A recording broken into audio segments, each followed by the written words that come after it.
Why time feels faster as we age. The phenomenon is universal. You remember summers as a child that felt like entire lifetimes, endless afternoons where the sun refused to set.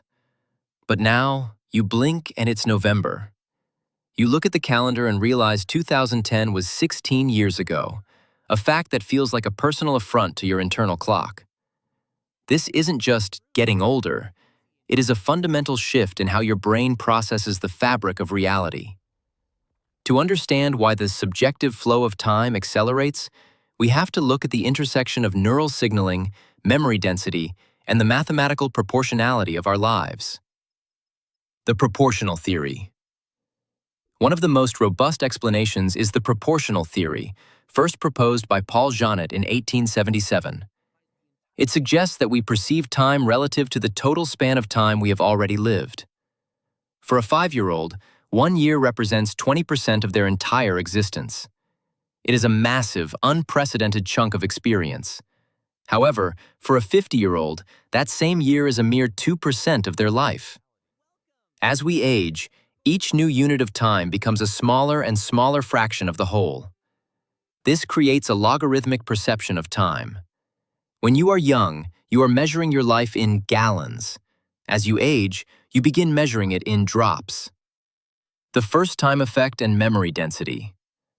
Perhaps the most compelling psychological reason involves memory density. Our brains are designed to prioritize novelty. When you are a child, the world is a relentless barrage of firsts. Your first time seeing snow, your first day of school, your first heartbreak, your first time driving a car.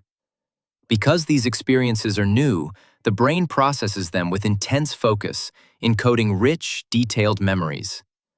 According to the storage size model, our judgment of time is based on how many new memories we've stored during a certain interval. Childhood. High novelty equals high memory density equals time feels thick and long. Adulthood. Routine equals low memory density equals time feels thin and fast. When you fall into a routine, commuting the same way, eating the same lunch, performing the same tasks at work, your brain becomes efficient. It stops recording the boring details because it already knows them. At the end of a monotonous month, your brain looks back at the tape and sees a highlight reel that has been heavily edited down. If there are no new landmarks in your memory, the brain concludes that no time has passed at all.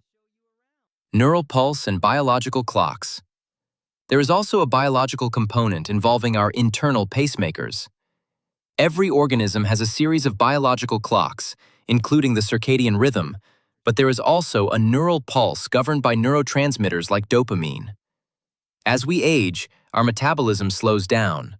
Our heart rate and breathing slow. More importantly, the speed at which our neurons fire decreases. Research suggests that older brains process fewer images per second than younger brains. Think of it like a camera's frame rate. A child's brain is filming life at 120 frames per second, slow motion, capturing every nuance. An older brain might be filming at 24 frames per second. Because the older brain is receiving fewer frames of information in the same objective period, time appears to flicker by much faster. You are literally seeing less of the world as it happens. The Oddball Effect. We can see this in action through a psychological phenomenon called the Oddball Effect. If you show someone a series of identical images, say a brown circle, and then suddenly flash a bright red star, the person will perceive the red star as staying on the screen longer than the circles, even if the duration was exactly the same. The brain expands time when it encounters something unexpected.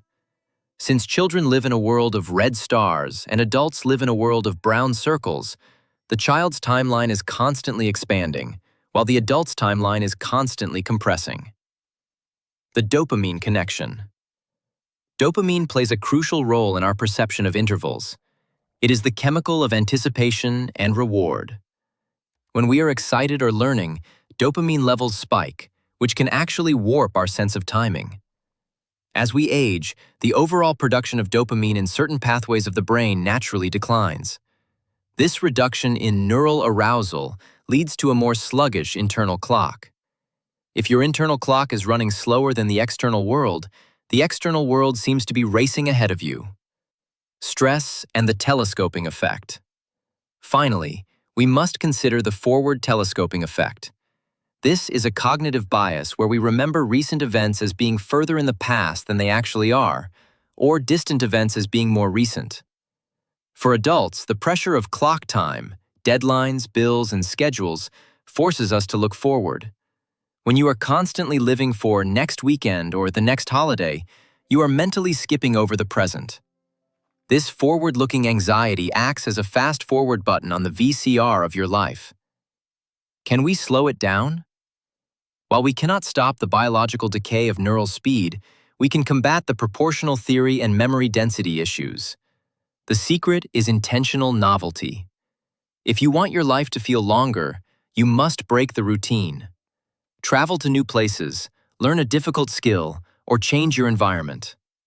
By forcing your brain to encode new, dense information, you create temporal landmarks. You are essentially adding more frames back into your movie. Time is a subjective construct, a shadow cast by the way our neurons process the universe. It moves at the speed of your attention. If you stop paying attention, it disappears.